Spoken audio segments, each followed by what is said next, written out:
नमस्कार मित्रांनो, आज आपण घेऊन आलो आहे तुमच्यासाठी इंटिग्रेशन जे HSC बोर्डमध्ये 2024चे प्रश्न विचारले गेलेले आहे. हे जे एक्झाम्पल आहे हे एक्झाम्पल थोडेसे वेगळे आहे, त्या कारणानं आपण आज याच्यावर डिस्कशन घेतलेलं आहे जवळपास. तर बघा आता तुम्हाला पेपरमध्ये आलं आहे 2024च्या evaluate integration log x dx. आता इंटिग्रेशन बाय लॉग एक्स, आता लॉग एक्स याचं इंटिग्रेशन काढण्यासाठी आपल्याला इंटिग्रेशन बाय पार्ट हा फॉर्म्युला यूज करायचा. तर बघा आता सर्वात पहिले आपण इंटिग्रेशन बाय पार्ट फॉर्म्युला जो आपल्या बोर्डवर लिहिलेला आहे आपण तो पहिले समजून घेऊ. तर बघा आता सर्वात आधी बघा इंटिग्रेशन बाय पार्ट म्हणजेच दोन फंक्शनचं आपण काय करता मल्टिप्लिकेशनचं करत आहे जवळपास. तर बघा आता इंटिग्रेशन u इंटू व्ही हे आपलं फर्स्ट फंक्शन, हे second function dx is equals to u integration v dx minus integration in bracket derivative of first function integration second function dx आणि पूर्ण ब्रॅकेटला कंप्लीट dx. तर आता इंटिग्रेशन बाय पार्ट ना आपल्याला याचं इंटिग्रेशन काढायचं आहे. तर बघा आता सर्वात पहिले इंटिग्रेशन बाय पार्ट आपल्याला लागणार कसा, तर त्यासाठी आपण इथे दोन फंक्शन आलेले.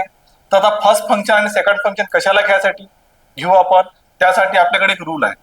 तो रूल म्हणजे आपला लिएट रूल. कोणता रूल आहे? LIATE rule. L for log, I for inverse, A for algebraic, T for trigonometric आणि E फॉर एक्सपोनेन्शियल. तर या सिक्वेन्स वाईज आपल्याला फंक्शन घ्यावं लागेल. जसं एक्झाम्पल घेऊ आपण. समजा आता आपल्याला आलं integration x into tan x. तर हे जे दोन फंक्शन आहे याच्यामधलं आता आपलं जे x आहे हे झालं आपलं अल्जेब्रिक फंक्शन आणि टॅन जे झालं हे झालं आपलं कोणतं ट्रिग्नोमेट्रिक फंक्शन. तर या रूलनुसार आता अल्जेब्रिक फंक्शन रूलनुसार आधी येते, ट्रिग्नोमेट्रिक फंक्शन नंतर येते, म्हणून आपण अल्जेब्रिक फंक्शनला घेऊ फर्स्ट फंक्शन आणि याला घेऊ आपण सेकंड फंक्शन. लिएट रूलच्या ऑर्डर वाणी आपल्याला फर्स्ट फंक्शन आणि सेकंड फंक्शन डिसाइड करायचं. ठीक आहे. बघा आता इथे तुम्हाला जे बोर्डवर दिलेलं आहे इंटिग्रेशन ऑफ लॉग एक्स हे आपण इंटिग्रेशन बाय पार्ट ह्या रूलने सॉल्व्ह करू. तर बघा आता सर्वात आधी आपण इंटिग्रेशन इथे घेणार आपण let I is to integration of log x into dx. आता बाय इंटिग्रेशन बाय पार्ट न जर आपल्याला सॉल्व्ह करायचं असेल तर आपल्याला दोन फंक्शन लागणार, एक फंक्शन u आणि एक लागेल v. तर इथे आपल्याला एकच फंक्शन दिलेले आहे, तर याला आपण इथे कन्सिडर करू शकतो log x into one into dx. तर बघा कोणत्याही फंक्शनला जर आपण वन ने मल्टिप्लाय केलं तर आपल्याला आन्सर तेच मिळते, त्याच्यामुळे आपण इथं वन कन्सिडर करणार आहे आणि इथे आपण यूज करणार आहे आपला इंटिग्रेशन बाय पार्ट रूल. तर बघा आता याच्यामध्ये तुम्हाला, तर आता मी पहिला इंटिग्रेशन बाय पार्ट रूल लिहून घेतो. u integration u into v dx is equals to integration पहिले आपलं फर्स्ट फंक्शन बनणार.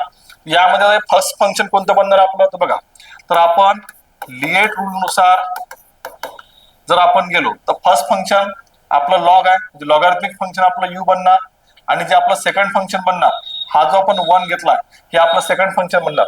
कारण सेकंड फंक्शन अशामुळे कारण वन आपला अल्जेब्रिक फंक्शन आहे. कोणतं फंक्शन आहे? वन अल्जेब्रिक फंक्शन आहे, त्याच्यामुळे तो v बनणार आणि हा आपला u बनणार लॉग एक्स. तर पहिले आपण लिहून घेऊ फॉर्म्युला आपला इंटिग्रेशन बाय पार्टचा. तर फर्स्ट फंक्शन u बाहेर पडणार integration v into dx minus integration in bracket derivative of first function into integration of second function आणि कंप्लीट डीएक्स. तर बघा आता तर आपलं लॉग एक्स झाला आपल्याला फर्स्ट फंक्शन म्हणजे याला u म्हणणार आपण आणि वन झाला आपला सेकंड फंक्शन याला v म्हणणार. फक्त आपल्याला इंटिग्रेशन बाय पार्ट या रूल मध्ये आपल्याला फक्त व्हॅल्यू पुट अप करायची आहे. तर आपला u झाला कोण? Log x integration one dx minus in bracket derivative of first function. तर मग आता फर्स्ट फंक्शन आपलं लॉग आहे, लॉगचा डेरिव्हेटिव्ह प्रत्येकाला माहित आहे, मी तर साइडने लिहून घेतो d by dx log x, याचे आन्सर तुम्हाला किती भेटते 1/x भेटते. तर आपण direct derivative of log x इथे यूज करू. डेरिव्हेटिव्ह ऑफ लॉग एक्स आला आपला 1/x इंटिग्रेशन 1 dx पुन्हा ब्रॅकेट पुन्हा dx. आता हा log x as it is लिहायचा आपल्याला. इंटिग्रेशन ऑफ एक्स तुम्हाला माहित आहे, इंटिग्रेशन ऑफ एक्स किती असते तर आपला एक्स असते, सॉरी इंटिग्रेशन ऑफ 1 आपला एक्स असते, मायनस इंटिग्रेशन इथे आला आपला 1/x पुन्हा इंटिग्रेशन ऑफ 1, याचा पण आन्सर तुम्हाला एक्स भेटणार इंटू dx. Bracket complete. आता इथे आपला dx नाही लागणार, ब्रॅकेट कम्प्लीट dx. पुन्हा हे गेट कॅन्सल होऊन जाणार. इथे बघा हा जो एक्स आहे हे आधी लिहून देतो मी, x into log x minus integration 1 into dx. आता मला एक सांगा, पुन्हा इंटिग्रेशन आलं आपल्याला 1चं, तर 1चं इंटिग्रेशन काय भेटते तुम्हाला एक्स भेटते, आणि इंटिग्रेशन कम्प्लीट झालं म्हणून इंटिग्रेशन कॉन्स्टंट पुटअप करून देऊ. तर आता यामध्ये बघा तुम्हाला एक्स कॉमन दिसत आहे, दोन टर्म मध्ये आहे. एक्स जर आपण बाहेर काढला तर लॉग एक्स -1 प्लस सी. तर बघा आपण integration of log x solve केलं आहे. तर याच टाईपचं एक इंटिग्रेशन आपल्याला पेपरमध्ये नेहमी विचारलं जाते, तर हे तुम्ही मला सॉल्व्ह करून कमेंट मध्ये सांगा. Integration tan inverse of x into dx, याला आपण इंटिग्रेशन बाय पार्ट या रूलने सॉल्व्ह करणार आहोत. तर तुम्हाला हे इंटिग्रेशन tan इनवर्स एक्स हे सॉल्व्ह करायचं आहे आणि कमेंट मध्ये याचा आन्सर तुम्हाला पाठवायचा आहे. ठीक आहे. त्यानंतर आता आपण बघणार आहोत नेक्स्ट क्वेश्चन. हा, तर बघा आता नेक्स्ट क्वेश्चन जो आपला विचारला गेला आहे हा आपण बघा 0 to π/2 cos square x dx, हा आपण HSC 2024 मध्ये आलेला प्रश्न आहे. तर बघा आता इथे याला आपण दोन मेथडने सॉल्व्ह करू शकतो, एक फॉर्म्युला यूज करून किंवा बाय युझिंग प्रॉपर्टी.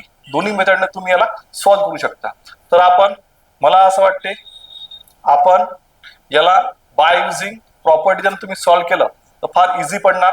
तर प्रॉपर्टी कोणती, मागच्या व्हिडिओमध्ये आपण प्रॉपर्टी घेतली आहे अप्पर लिमिट आणि लोअर लिमिटची सम मधून आपण व्हेरिएबल मायनस केलं होतं, ती प्रॉपर्टी आपल्याला इथे यूज करायची आहे. मागच्या व्हिडिओमध्ये आपण प्रॉपर्टीचा प्रूफ बघितला आहे. जर तो प्रूफ तुम्हाला आठवत नसेल तर मागचा व्हिडिओ तुम्ही बघून घ्या. तर बघा आता याच्यामध्ये तर आपण बाय युझिंग प्रॉपर्टी यूज करणार. Let I is to integration 0 to π/2 cos square x into dx. तर बघा आता इथे आपण प्रॉपर्टी यूज करणार आहे. तर प्रॉपर्टी कोणती यूज करणार आहे तर बघा property 0 to π/2 cos upper limit मधून आपण आपलं व्हेरिएबल मायनस करणार एक्स, याचा होल स्क्वेअर आहे इंटू dx. आपण इथं प्रॉपर्टी यूज केली बाय युझिंग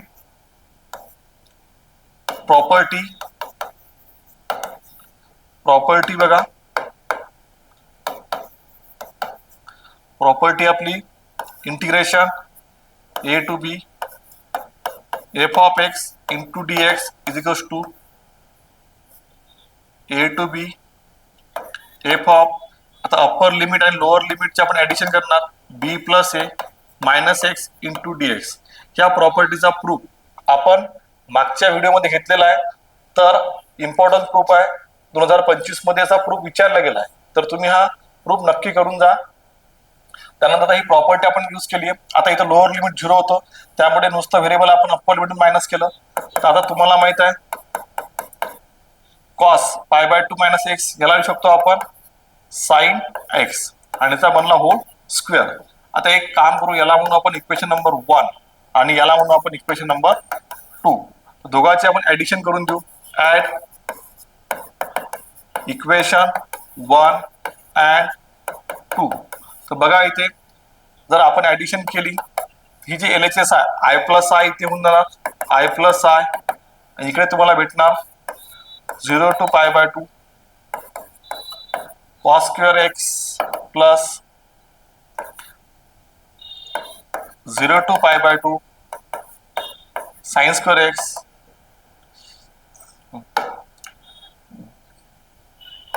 dx, आणि इथे पण तुम्हाला dx भेटणार. dx लिहायचा राहिला आपला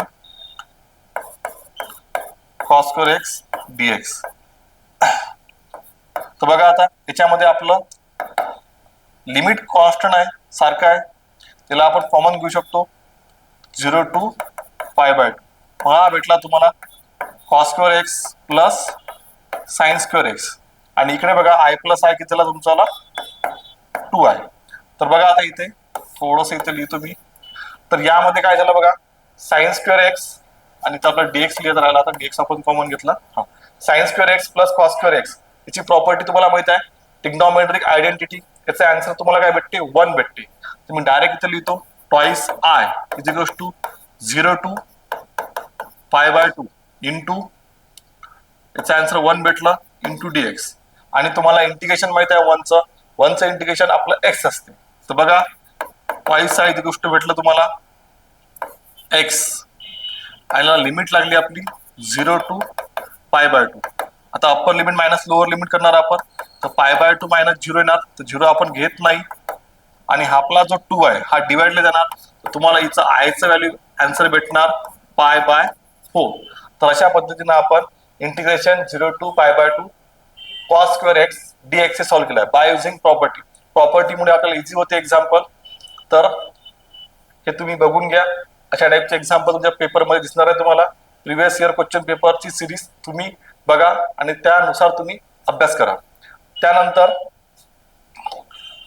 नेक्स्ट जे आपल्याला एक्झाम्पल दिसत आहे, तर बघा find the area of region bounded by the curve y is equals to x square and line x is equals to 1, x is equals to 2 and y is equals to 0. आता हे जे example आलेलं आहे आपल्याला application of इंटिग्रेशनचं example आलेलं आहे. तर बघा आता याला सर्वात आधी आपल्याला जे इक्वेशन बोर्डवर दिसत आहे y is equals to x square, तर हे जे इक्वेशन आहे हे इक्वेशन आहे आपलं पॅराबोलाचं. तर पॅराबोलाचं इक्वेशन असताना आपण छोटीशी डायग्राम काढायचा प्रयत्न करू. पेपरमध्ये 2 मार्काला विचारलं गेलेलं एक्झाम्पल आहे. तर बघा आता समजा हा एक्स ऍक्सिस झाला, हा आपला वाय ऍक्सिस, आणि इथं जर आपण म्हटलं आपला 1 हा 2 हा 3, समजा आपला हा पॅरोग्राम गेला आणि लाईन जी आपली x इक्वल्स टू 1, समजा आपली लाईन अशी जाणार x इक्वल्स टू 1 आणि x इक्वल्स टू 2.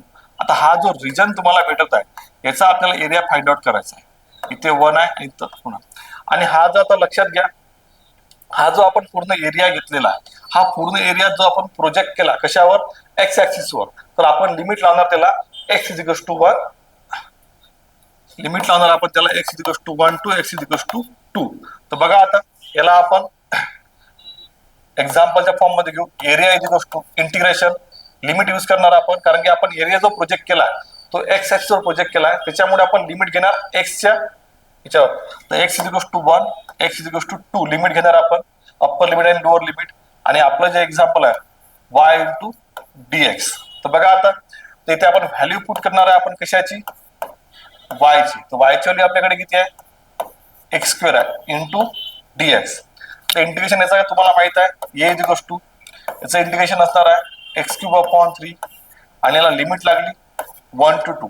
आता तुम्हाला माहित आहे आपल्याला पुटअप करायला लागते जवळपास upper limit minus lower limit. तर बघा आता 3 इथे घेतो मी आणि इथं 2 चा क्यूब आला मायनस 1 चा क्यूब आला.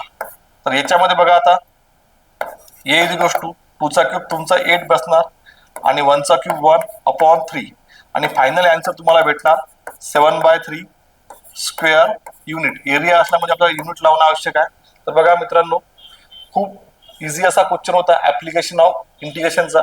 ऍप्लिकेशन ऑफ इंटिग्रेशनचा थोडासा स्टडी करा, जेणेकरून तुम्हाला कोणत्याही टाईपचा जर एक्झाम्पल पेपरमध्ये आलं तर ते तुम्हाला सॉल्व्ह करता आलं पाहिजे. तर ठीक आहे, तर आजचे जे तुम्हाला एक्झाम्पल आवडले असतील तर तुम्ही आपल्या चॅनलला लाईक करा, सबस्क्राईब करा आणि ज्या तुमचे जवळचे मित्रमंडळ ज्यांचे SSC बोर्डची एक्झाम असेल त्यांना आपला व्हिडिओ शेअर करा. नक्कीच त्यांना या व्हिडिओचा खूप फायदा होईल.